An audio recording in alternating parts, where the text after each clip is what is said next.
Darren Dreger is TSN's hockey insider, one half of the Ray and Dregs hockey podcast, and good to see you again. How you been? I've been okay. Yeah, it's been a while. I mean, there's obviously been plenty going on, not just with the Canucks organization, but around the National Hockey League. And that includes, for me at least, a very entertaining 2 rounds of the Stanley Cup playoffs. And by entertaining, it's not just the hockey. I think the hockey, by and large, has been very good, but just some of the stuff that comes out of these games and the angst and everything that goes along with, especially a team like the Toronto Maple Leafs being eliminated. So, frankly, I've been very busy, and I suspect that I'll be as busy or busier in the days and weeks ahead. Well, for the most part, Dregs, we are going to give you a reprieve from the Leaf talk here over the next 10 to 15 minutes. There might be a Mitch Marner question, can't lie. Okay, yeah. But for the most part, we're going to focus on the Canucks and away from everything that's going down in the center of the hockey universe. First things first, tell me how the Vancouver Canucks arrived at Adam Foote. Well, as you guys know, because you follow it closely, they went through their process, no different than most organizations do. And when they're firstly dealing with disappointment, we know that they were willing to essentially go all in with Rick Tocchet. We know that they made a 5-year offer, and the money was substantial, very similar to what he would have been paid or is being paid in Philadelphia. So it was not a financial thing. It wasn't that. And I know that, you know, all of the conversation that Patrick Galvin and Jim Rutherford, the Vancouver Canucks had with Tocchet going into the weekend prior to, you know, his decision that he wasn't going to extend in Vancouver, was based on him actually signing and extending. And, you know, they had conversations about, you know, things as specific as player training routines in the summer and tweaks that they were going to make to training camp, right? And so it got to that point late that week where I think, you know, Alvin and Rutherford said to Rick, all right, okay, well, it sounds like you're real close to locking down here. And he said, yeah, okay, well, give me a couple of days. And so the expectation was that, you know, Tocchet would let them know on the Sunday or the Monday. He didn't do that. And then drifted into Tuesday. And then finally, you know, Vancouver got word from Tocchet that his decision was that he wasn't coming back. And I think there were a myriad of things that factor into that. Sure, the uncertainty of maybe Quinn Hughes in a couple of years. You know, I think that Rick had a lot going on, probably still does personally. And nothing dark or dire in any of that, just stuff that we all have to deal with on a day-to-day basis. So that contributed to it. But now you fast forward to the process they went through in identifying that Adam Foote is the right man for the job. And I think that there was a deep appreciation and synergy between Rick Tocchet, management, and to a point, ownership of the Vancouver Canucks, right? I know in talking to Rick Tocchet, he has all the time in the world for the Aquilinis. He couldn't speak more highly of his interactions with Francesco, with Dad. I mean, go down the list. He was treated like a pro coach. But then you look at the accountability factor, and I think that that's what really mattered most to management of the Vancouver Canucks. Okay, what do we feel is the next closest thing to Rick Tocchet? And the added value in Adam Foote is the obvious, and that's he knows all these players. Like he knows what buttons you can push, the work that has to get done. And people will be critical of Foote and say, well, yeah, but what does he know about generating offense? And, you know, that's an area of concern that the Vancouver Canucks would have. Well, okay, sure, it's an area of concern, but that's more of a management concern, and they're going to have to bring in some offensive players. I mean, you know, that has to be a priority in the offseason. But let me remind you of the players that Adam Foote once played with. I mean, Hall of Famers in Colorado. And I mean, I remember him telling me stories way back in the day of the power play meetings that he and Joe Sakic and Patrick Roy used to have. And then they'd take their ideas to Bob Hartley or whoever the coach was at the time and say, well, here's what we think is going to work. So this guy is multifaceted in terms of a skill set. So I think all of that factored into why they identified Foote as being the right guy. And last but not least, he knocked it out of the park in his interview. And his values and his philosophies and strategy aligned almost exactly with Patrick Allvin and Jimmy Rutherford. And that matters. I mean, you can get a job, you can win a job by how well you do in the interview process. Dregs, Patrick Allvin said they interviewed 7 guys. They talked to 5 others. Among them were former head coaches, some assistant coaches, some up and coming coaches. What do you make of the net that they cast? Who was close here? Who do you think was in the running down to the end? Well, Manny Malhotra would have been right there. And again, that's familiarity and that's knowing the person that Malhotra is, the work that he's done in the American Hockey League, and believing that there's value in promoting your American League coach because he knows structurally, systemically, everything about the NHL team that is applied at the American Hockey League level. I think that they had a lot of time for Luke Richardson. I'd be surprised if Richardson doesn't end up with Rick Tocchet in Philadelphia. And by the way, as a side story, if Adam Foote hadn't got the head job in Vancouver, I think he too would have gone along with Rick Tocchet and been like an assistant or associate coach with the Philadelphia Flyers. So when you look at Vancouver, Malhotra was pretty high. I think Sturm was pretty high on the list. I had heard Mitch Love. Everybody was talking about Mitch Love and still wants to talk about Mitch Love. But I think the Canucks had time. At one point, Pascal Vincent, I think, was in consideration. I don't know if he made the final cut list in terms of the last 3, 4, 5 guys. But to your point, Matt, I think that net was pretty broad. I do. But, and I think when they were looking at maybe American League coaches, it would have been hard to look past Manny Malhotra. If you're looking at some of these other AHL guys, there's nothing wrong with having conversation with as many coaches as you can, no matter what the level.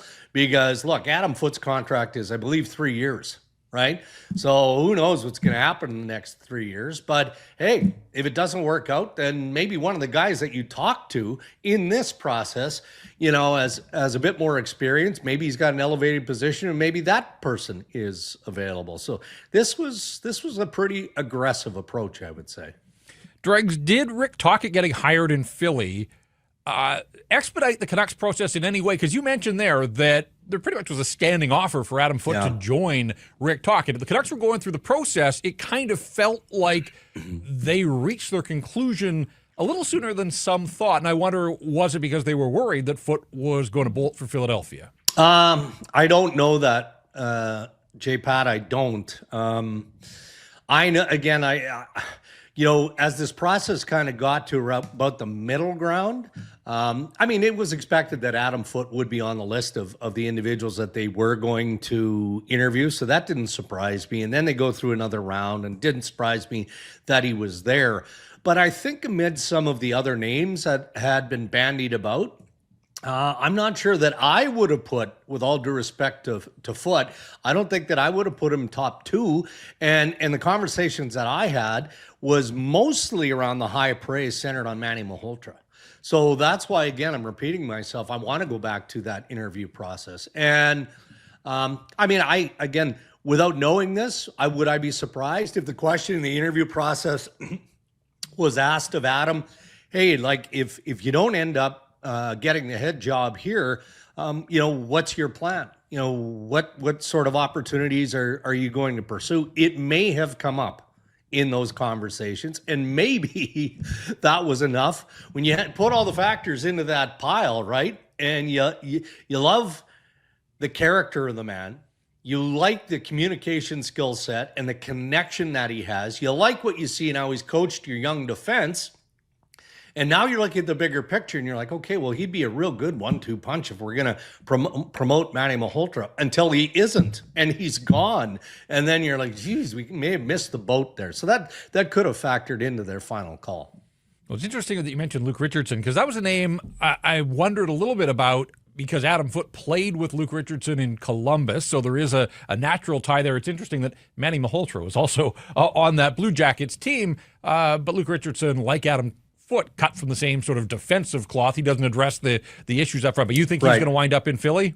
I think so, and I'm a bit biased because I like Luke Richardson a lot. As a person, he's a grade A individual. I thought that he was well on his way in establishing his position as an NHL head coach, and frankly, he got the short end of the stick in Chicago, and he has earned a high level of respect across the National Hockey League. So wherever he ends up, and I just know that, Philadelphia, and this was prior to Tocchet officially being announced, talked about Luke Richardson and how that would be a real nice fit if they were able to lock down Rick Tocchet. And obviously they have. So, hey, unless Adam Foote is more convincing than Rick Tocchet, maybe Luke ends up on the bench of Vancouver. But he barely talked his way to the Canucks job. So there you go. Exactly. As for Tocchet, Dregs, I had people in December telling me they didn't think Rick was long for the Canucks after Miller and Pettersson popped off. When the Flyers made their coaching change and dismissed Torts, at that point, was it basically a fait accompli with how tied in Rick is with that franchise and the two guys hiring the job? Well, I don't want to say it as bluntly as that, Matt, because I think that if John Cooper of the Tampa Bay Lightning had actually popped onto the scene, the Philadelphia Flyers would have been among teams that would have expressed a high level of interest. I mean, coaches like that, as decorated, as polished, as successful as Coop is, I mean, come on. You only have one crack at that. And look, Philadelphia is not doing anything on the cheap. Rick Tocchet got a substantial 5-year deal in Philadelphia at $5+ per year. And look, if what I was told around John Cooper, and full disclosure, not directly by John Cooper, if there was reason for him to either want to embrace some form of change, or if ownership management in Tampa Bay had come to him and said, just feels like we need a different voice in this process, he would have been fine with that. But my sense was, based on sources close, he wanted to go into a strong hockey market if he wasn't going to stay in Tampa Bay. And Philadelphia is a strong market. There's a lot of work that needs to get done in Philadelphia. But in talking to Rick Tocchet, and look, he's selling hope here, but he thinks that they're 2, maybe 3 years away from being a top contender. And let's see what happens with Quinn Hughes. It seems like a stretch that Philadelphia could sign Quinn Hughes as a free agent in a couple of years, and that he would end up playing against his brothers on a regular basis in New Jersey. That seems like a stretch, but that's the type of pedigree of player that the Philadelphia Flyers want to get in, if not this summer, as early as the summer following. And I think that was a big part of why Rick Tocchet said, all right, I trust ownership. I trust management. By the way, that was also key.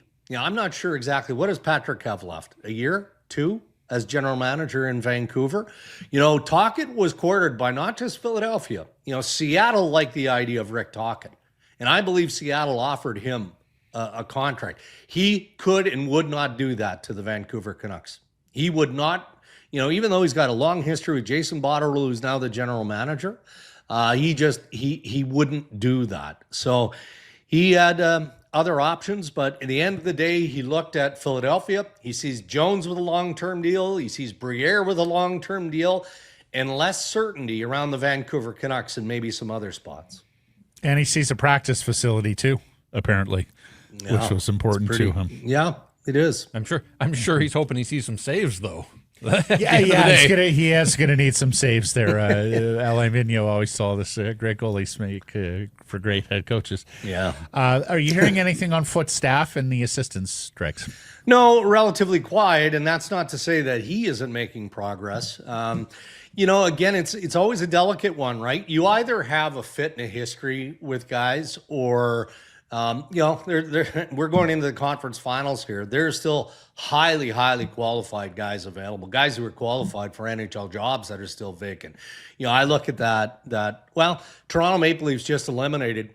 I wouldn't be surprised if Lane Lambert gets interviewed with some of the opportunities as a head coach. He's that good. I look at Glenn Gulletson, who's with the Edmonton Oilers, going into the conference final against the Dallas Stars. Why would he leave Edmonton? don't know unless it's to be an NHL head coach. But I would suspect that unless Foote has somebody tucked away already, either by past connection or because, the team and general managers do have influence. It's not like, head coaches have carte blanche. Some do. The most experienced guys with the clout, yeah, most definitely. They can pick their bench. Not all head coaches can. So it'll be interesting to see how that plays out. But I haven't heard any specific names yet. All right.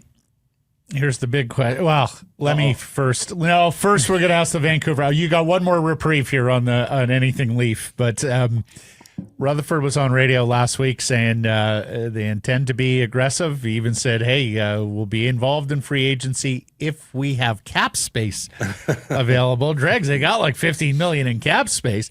It sounds like Jimmy is forecasting another big move here, and along the lines of a top two center. What are you hearing on the trade market, and what are you hearing on the Canucks' aggressiveness in that trade market, trying to land a frontline centerman? Well, it's always a challenge to land a frontline center or even a number two, especially via trade, because teams just aren't moving those pieces. They're just not. Or you have to really overpay to acquire. So you do look at the market, and I mean, there are some options in the market. What's Sam Bennett? On a lot of teams, Sam Bennett is a number one. If he's your number two, then holy smokes, you're a team that is going to contend, right? So I think that Sam Bennett is absolutely going to have his pick of the litter. That could be the Toronto Maple Leafs. Let's see what decisions are made with Marner and obviously John Tavares. But there'll be lots of teams in again on Bennett. The Detroit Red Wings feel like they're poised to do something, desperate to do something, given the consecutive years of non-postseason play in Detroit. So then I flip over to the trade market, and it's difficult to appreciate what that looks like. But Jimmy isn't just throwing stuff out there. I mean, that has to be based on past conversations that they've had. We think that Brock Nelson is, foregone conclusion, that he's just going to magically wind up in Minnesota and play for the Wild, his home state and all that. And things did not go great in Colorado. But again, what's the pecking order there, right? If it's not Minnesota for Brock Nelson, who I think would fit nicely as a number two, he too is going to have lots and lots of options. Winnipeg Jets need a number two center, right? So many teams do. So that's Jimmy, the problem. Yeah. I'm reading these postmorts, Dregs, and I see they're all going to be aggressive. No, exactly. Yeah. I see every GM talking about how aggressive they're going to be and adding more offense to their club. Let me just throw this at you, since you brought up Minnesota. If they sign Nelson, and I see they've also brought over Danila Yurov, a first-round pick, Russian forward. Is Marco Rossi a name that you're looking at this offseason with the RFA status? Yeah, potentially. I mean, his name loosely has been out there. And look, I mean, Bill Guerin would probably flick me in the nose for even saying that, because it's been out there speculatively and never from Guerin or the Minnesota Wild. But your point is well made. And Guerin is a gunslinger. Like, there's a general manager who learned from Jimmy Rutherford to get your business done as early as possible. Guys, again, without knowing anything about, which players are being targeted in this process. Now, we've identified Rossi here, and I think that there could be something to that. I think the draft, as unique as it's going to be, is going to be fascinating.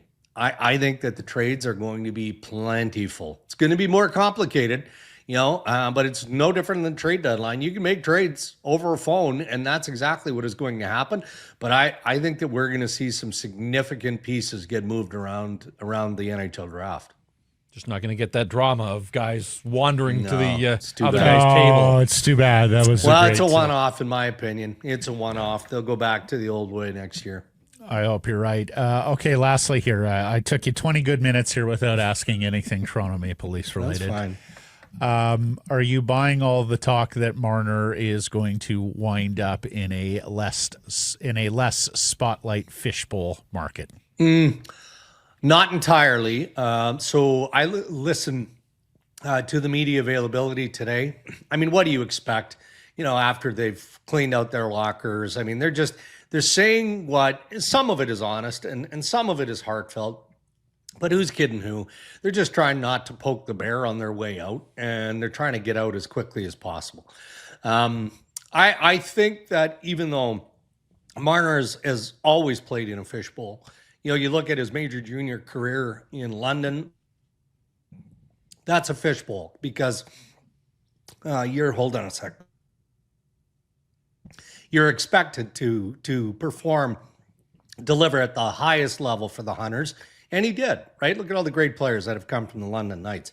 As a regular season player in Toronto, he has more than delivered, more than earned every cent of his contract.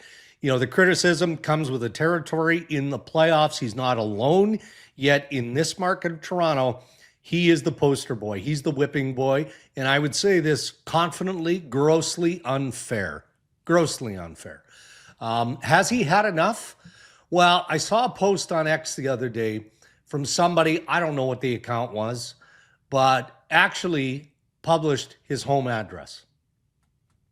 I mean, come on, what are we doing here? What are we doing here to pro athletes? Ridiculous, absurd. He's got a newborn child. And he didn't talk about that specifically. He actually talked about how prepared he and his wife are and have been the last couple of years.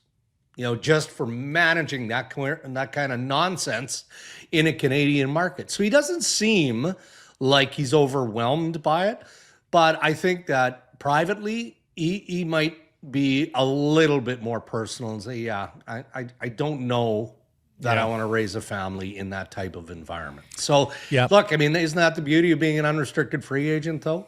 Right? Mm-hmm. I mean, it comes with risk. He goes to July 1 as expected.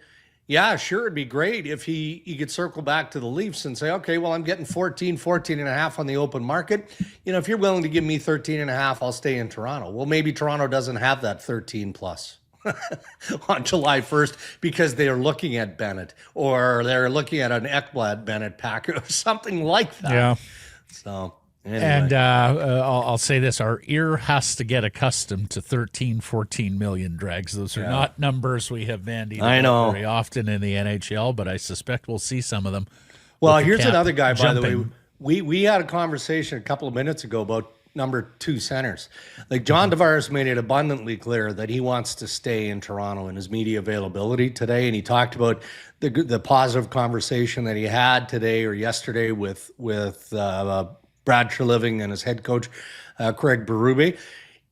If they can't make it work, I'll tell you what, fellas, I had a front row seat watching this guy play at 34 years of age. Granted, he turns 35 in September. He can play number 2 center on any team in the National Hockey League. He's that good. Year. He's that good. Yeah. No, he had a fantastic year, to say the least, Tavares. Great stuff, Darren, and we're just heating up here on the off-season hot stove. Appreciate this. We'll catch up very soon. Okay, guys, be well.